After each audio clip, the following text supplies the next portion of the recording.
Mal.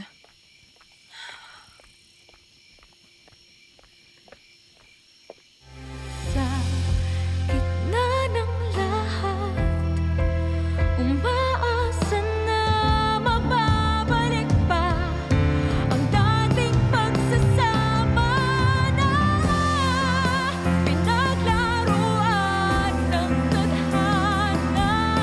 Mabubura pa ng panahon ang sakit na mga ginawa.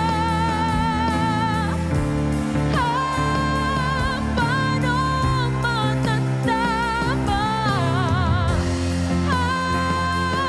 Anong lunas sa nasirang tiwala?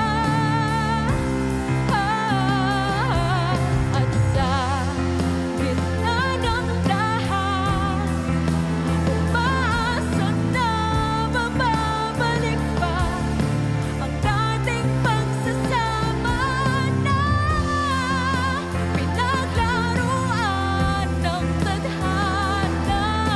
Mabubura pa ng panahon ang sakit na.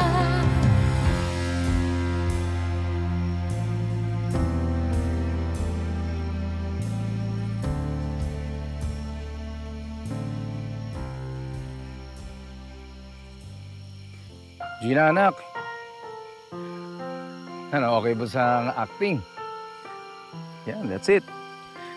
Alam mo, nung pagdating pa lang namin, kinunsyaba na kami ni Vivian ng asawa mo.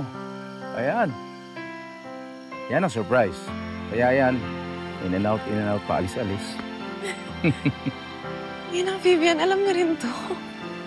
Well, ayaw ko rin kasing makita kang malungkot, Gina.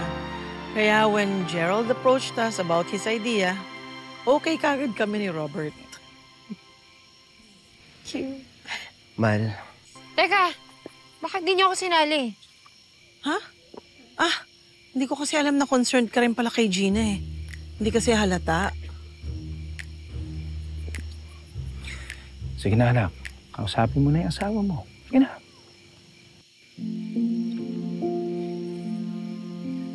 Mahal. Alam ko hindi sapat ang sorry para makabawi sa lahat ng sakit at sama ng loob na binigay ko sa'yo nitong mga nakaraang araw. Patawarin mo rin ako kasi masyado ako naging ma-pride. Naging matigas ako.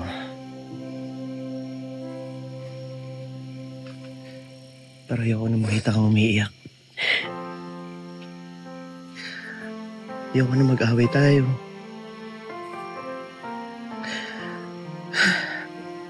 Kaya sana tanggapin mo na ako. Patawarin mo na ako, mahal ko. Mahal. Makapagmumulang din ako. I'm sorry din. Hintay ko lang talaga na ikaw ang lumapit. Pero ayoko talaga na ganito tayo. Promise ko sa'yo, hindi na mauulit to. Mas magko-communicate na ako sa'yo. Titigil ko na rin pag-inom-inom ko. At di na ako gagawa ng mga bagay na makakasakit sa damdamin.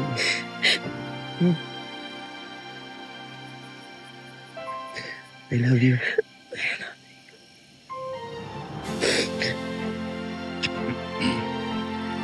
Buti pa, bumalik na tayo sa loob at mukhang marami pa silang pag-uusapan.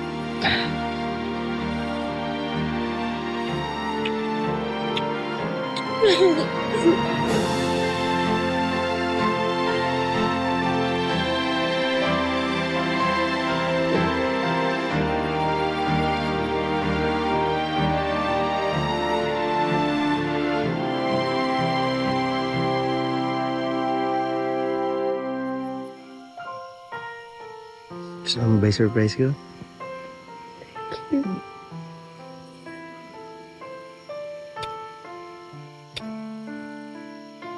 Teka, as far as I know, wala namang ampalaya sa menu kanina. Eh bakit parang bitter ka?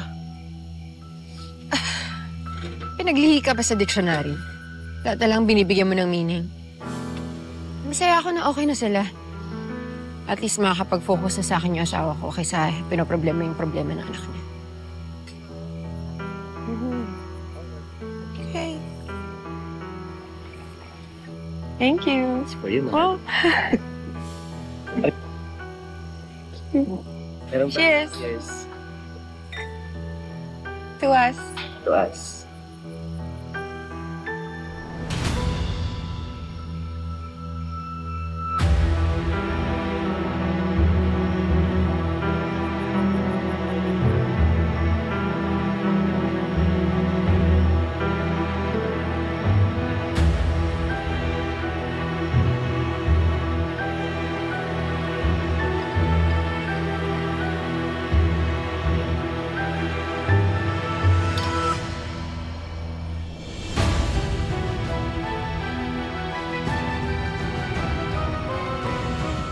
Malo, subukan mo tong relleno. Gusto mo magawa kita ng sausawan, yung manghang? Love. Oh. Pinagbalat na kita ng shrimp. Ito na ako na magbabat. Wow! Swerte ko naman talaga. Sweet mo na. Maalaga ka pa itong asawa ko talaga. Salamat, ha? Salamat, love. At na-appreciate mo ako palagi, ah. Hindi lang tuwing may ginagawa ako para sa'yo.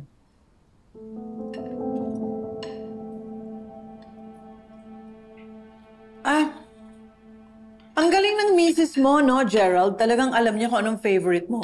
Totoo palang tocino ang favorite mo, kaya nga pinaluto ko yan kay chef, eh. Wow. Opo.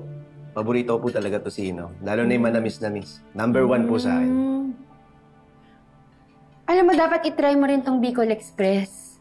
Mas masarap kainin kasi spicy. Mas may thrill. Kaysa yung sweet sa panlasa, boring at nakakasawa.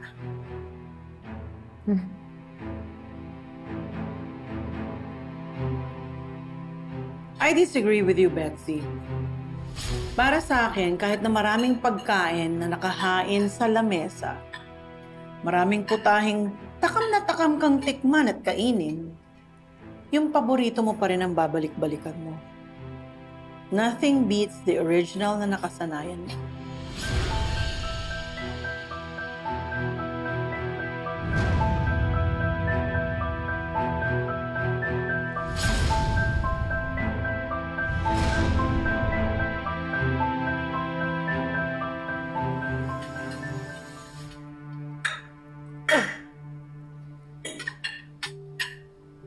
O bakit, Betsy? May mali ba sa sinabi ko? Masyado ka namang sensitive. Pagkain lang naman itong pinag-uusapan natin.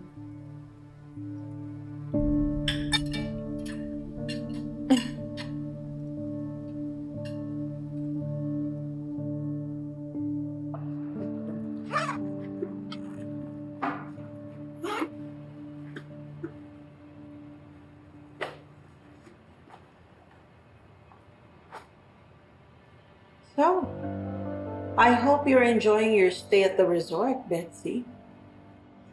Pwede ba? Tayong dalawa lang yung nandito. Kaya huwag ka nang umaking na mabait sa akin. Dahil alam ko namang irita ka rin sa akin. It's a tie. Hindi ako ma-acting. It's what you call being civil. Palibhasa sa lugar na pinanggalingan mo, hindi siguro uso yun.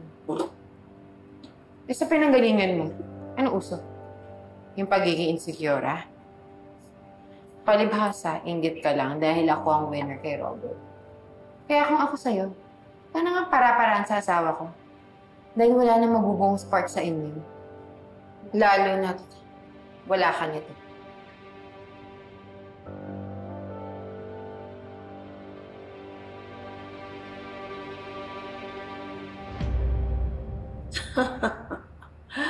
I wouldn't be surprised na katawan ng ipanglalaban mo. Yan lang naman ang meron ka eh. Pero bakit? Sa tingin mo ba maipagmamalaki ka ni Robert sa ibang tao? Mapurol na nga ang utak mo. Magaspang pang ugali mo. So you know what? I don't really think so.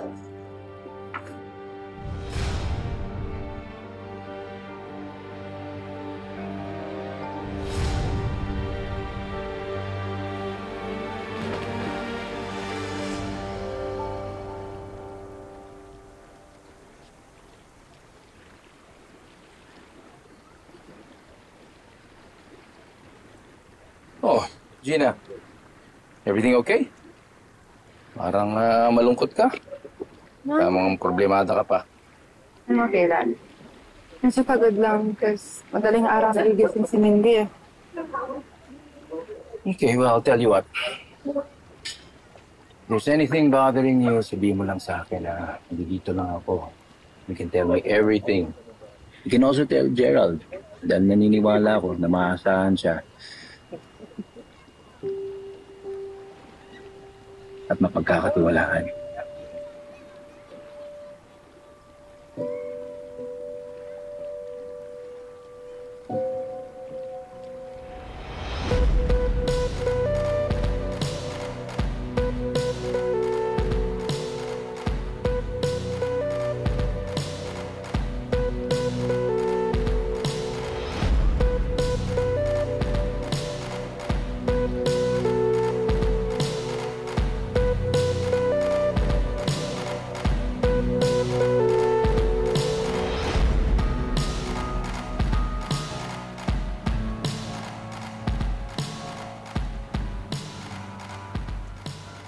Grabe, ang init! My gosh! Love, paano naman kasi? Ang hot mo. May mga lalaki dito, nakaluwa lahat ng mata para sa'yo. Kahit magkandara pa sila sa akin, huyo silang lahat sa akin kasi tagal mo na akong na-add to cart at na-check out, di ba, love? Ikaw talaga. Looking good, looking good. Thank you.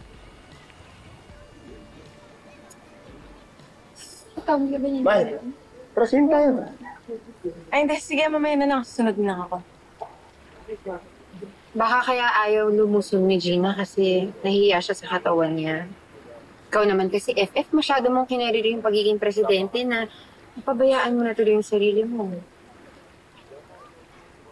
You know what? I changed my mind. Sige, mag-swimming tayo. Kailangan ko lang hubarin ng gym.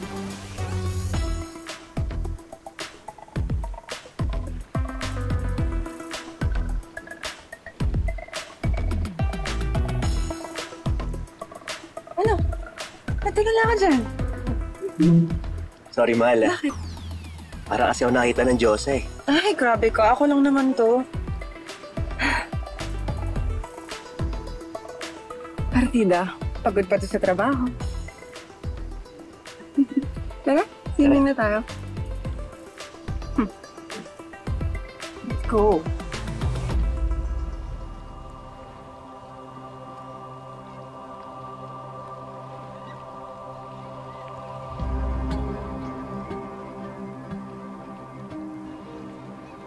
Lamang ka ngayon, Gina. Pero mamaya, ako ang panalo. Kasi sisiguraduhin kong makukuha ko ang asawa mo.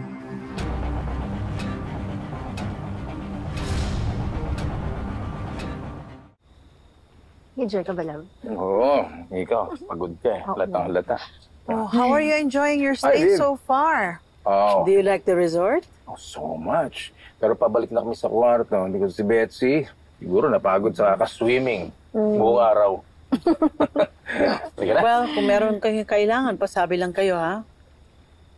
Okay. So, muna na kami, ha? Let's go. Okay. Babe? Ah. Babe? Wait. Babe, are you okay? Babe, halika, buka muna. Buka muna. Ano nangyari? Let's go. Are you alright? No, I'm fine. Are you sure? Nahilo lang ako bigla. That's what I'm saying. Staff! Staff! No, I'm okay. I'm okay. This is important. Staff, dali natin sa clinic si Ma'am Vivian, ha? Tulungan niyo ako. No, we have to go to a clinic, okay? We have to go to a clinic. Importante to. Hindi biro to. Tara po, ma'am. Dahan-dahan, ha? Tara po, ma'am. Nandaan lang po. Dahan-dahan. It's okay. Sa Nahilo clinic lang tayo, ha? ako. Sige. Yo, okay lang.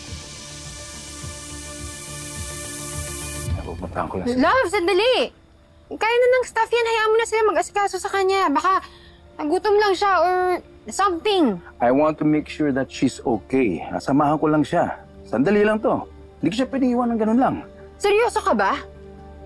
Kaibigan at business partner ko siya. Hindi ko siya pwedeng iwanan ng ganyan lang. Please understand.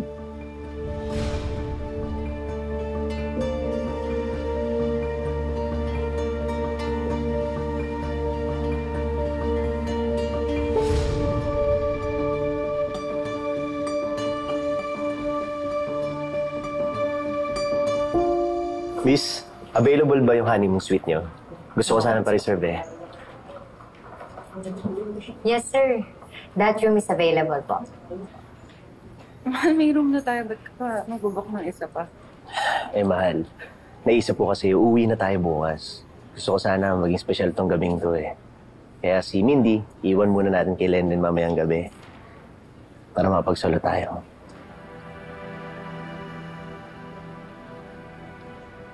Oh, bakit? Di ka ba na-excite sa plano ko?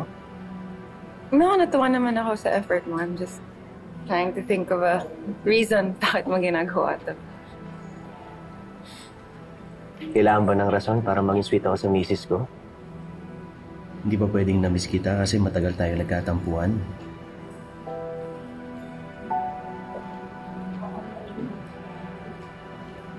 Mabuti pa magbihis ka na. Che-check-in ko lang yung room natin. Doon na tayo makita, ha?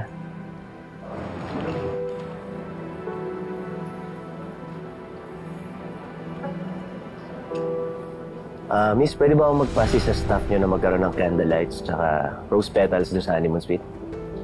Grabe, sir. Ang romantic naman po. Eh, gusto ko kasi siyang surprise eh. Tsaka nangako ako sa kanya, nababawi ako. Kaya gusto ko na itodo. Babawi na lang ako sa susunod. Talaga? Promise? Muna na, sige na.